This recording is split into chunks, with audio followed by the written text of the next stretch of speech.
Assalamualaikum warahmatullahi wabarakatuh. Masih di channel Niono Dino. Kali ini kita akan melihat cara peserta masuk ke SKB dan perhitungan nilai SKD dan SKB-nya. Oke, yang pertama tahapan seleksi calon ASN 2021. Di awal ya, ini sudah pengumuman, terus pembuatan akun pendaftaran. Langkah selanjutnya verifikasi administrasi, pengumuman hasil verifikasi prasanggah, masa sanggah, pengumuman hasil verifikasi administrasi, dan kita sudah masuk di ujian seleksi. Ujian seleksi nanti ada dua ujian, yaitu SKD dan SKB. Setelah itu ada pengumuman hasil seleksi, masuk ke pengolahan nilai, pengumuman hasil nilai prasanggah, bisa disanggah di waktu masa sanggah nilai.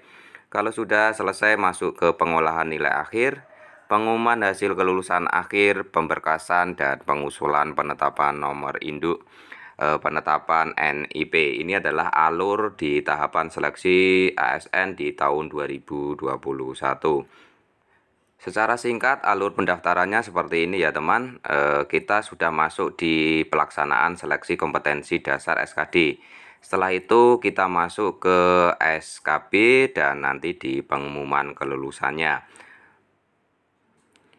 Untuk passing grade atau nilai ambang batas SKD CPNS 2021, Kemenpan RB telah mengumumkan di passing grade ke SKD CPNS 2021.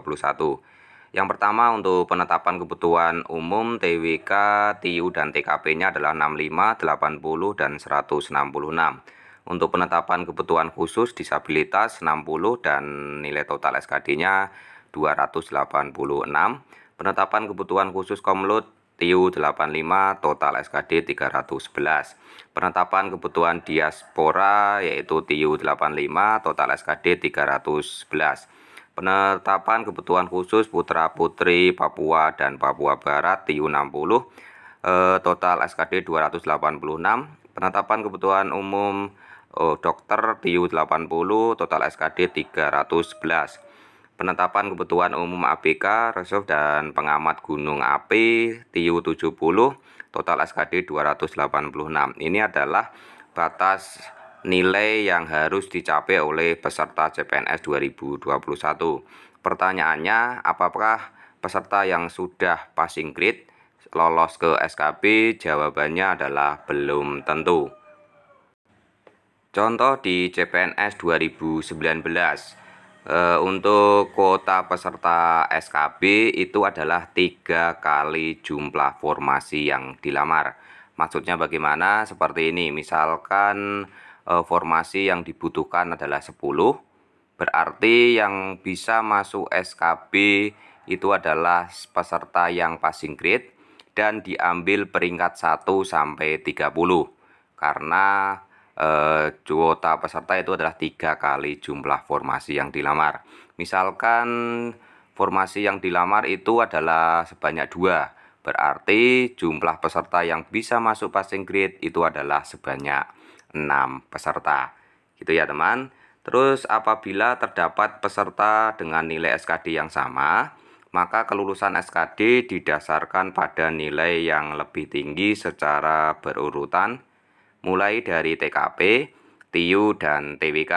Contoh ini ada hasil nilai SKD, ada 5 peserta: Alejandro, Belinda, Douglas, Carlos, dan Esmeralda. Di sini misalkan ini adalah lulus passing grade karena ini tahun 2019.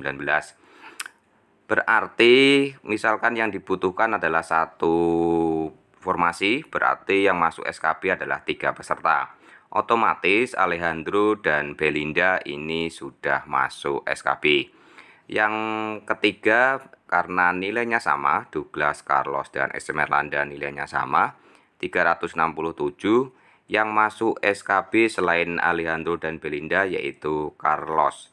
Kenapa Carlos? Karena nilai TKP Carlos itu lebih tinggi dari kedua peserta yang lain. Berarti untuk contoh ini yang masuk SKB adalah Alejandro, Belinda, dan Carlos. Misalkan ada kasus seperti ini, apabila terdapat sejumlah peserta dengan nilai total SKD sama dan nilai subtes. Subtes itu adalah TKP, TIU, dan TWK-nya itu pun sama, maka seluruh peserta tersebut dapat mengikuti SKB. Misalkan di sini ada 4 peserta. Ya, Eliandro, Belinda, ini otomatis lolos, sedangkan peringkat 3 dan 4 mempunyai nilai total 367 dan subtesnya TKP, TIU, dan TWK-nya juga sama 147, 105, dan 117. Aturannya yang bisa masuk adalah 3 peserta. Karena di sini mempunyai nilai total dan subtesnya sama, otomatis peserta nomor 3 dan 4 memiliki komponen subtes yang sama, maka keempat peserta ini bisa masuk tahap SKB. Berarti keempat peserta ini bisa bersaing semuanya di SKB. Itu ya aturan untuk bisa masuk SKB. Yang pertama tadi, jika nilai SKB-nya, nilai total SKD-nya sama, dilihat subtesnya, diambil dari TKP dulu, TIU, dan TWK. Kalau semuanya sama, berarti semuanya bisa masuk ke SKB. Sekarang kita masuk ke perhitungan peserta yang SKD dan SKB. Kalau sudah selesai di semua ujian, baik SKD dan SKB, nanti kedua nilai ini akan dihitung. Seperti contoh di sini ada 6 peserta, 1, 2, 3, 4, 5, 6 dengan peringkat SKD. Ini contoh di tahun 2019. Kalau di tahun 2019 itu nilai totalnya adalah 500. Yang pertama nilai SKD-nya 410, yang kedua 350, yang ketiga 333, yang keempat 315, yang kelima 285, dan yang keenam 255. Sedangkan nilai SKB itu yang pertama, kedua, ketiga, keempat, kelima, dan keenam 70, 75, 85, 82, 80, 88, dan 100. Untuk bobot nilainya untuk SKD itu adalah 40%, sedangkan SKB-nya adalah 60%. Oke, bagaimana cara menghitungnya? Seperti contoh nomor peserta yang pertama, nilai SKD-nya itu kan 410.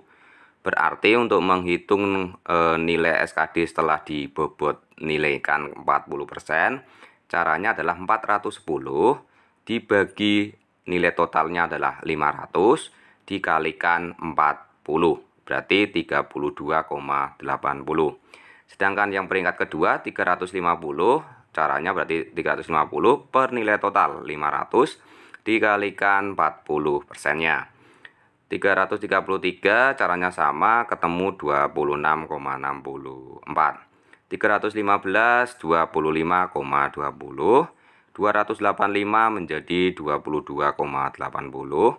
Yang terakhir 255 menjadi 20,40. Itu ya caranya. Sekarang yang SKB. Kalau SKB ini bobot nilainya adalah 60%. Misalkan di sini adalah nilai totalnya maksimalnya adalah 100. Cara mencarinya, misalkan yang peserta nomor 1, nilai SKB-nya 70. Berarti per nilai maksimalnya yang bisa didapat itu adalah 100. Berarti 70 per 100 dikalikan 60 menjadi 42,00. Yang kedua 75 per 100 dikalikan 60, 45,00. Yang ketiga 82 per 100 menjadi 49,20. Terus yang keempat 80 per 100 menjadi 48,00. Yang kelima 88 per 100 dikalikan 60 menjadi 52,80. Yang keenam nilainya 100 menjadi 60,00. Setelah perhitungan nilai SKD dan SKB, nanti nilainya dijumlahkan.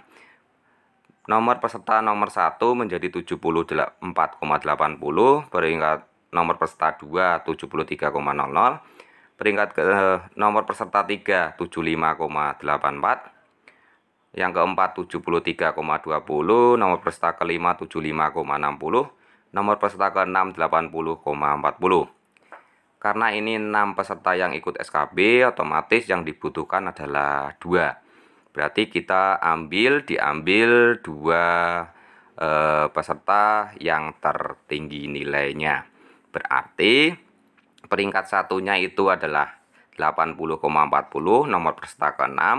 Peringkat keduanya adalah 75,84, nomor peserta ketiga. Berarti dapat dilihat di sini di SKD awal nomor peserta 6 itu nilai terakhir menjadi yang lolos karena nilai SKB-nya paling tinggi. Sedangkan yang ketiga ini juga yang lolos ya. Ini dapat diambil hikmahnya, walaupun nilai SKD-nya itu paling rendah, belum tentu dia tidak lolos SKB atau nilai CPNS-nya. Dan yang peringkat 1 juga belum tentu lolos. Ini juga tergantung di SKB-nya. Jadi SKB ini sangat penting dipersiapkan karena ini sangat mempengaruhi kelulusan kita di CPNS karena bobot nilainya lebih tinggi, yaitu 60.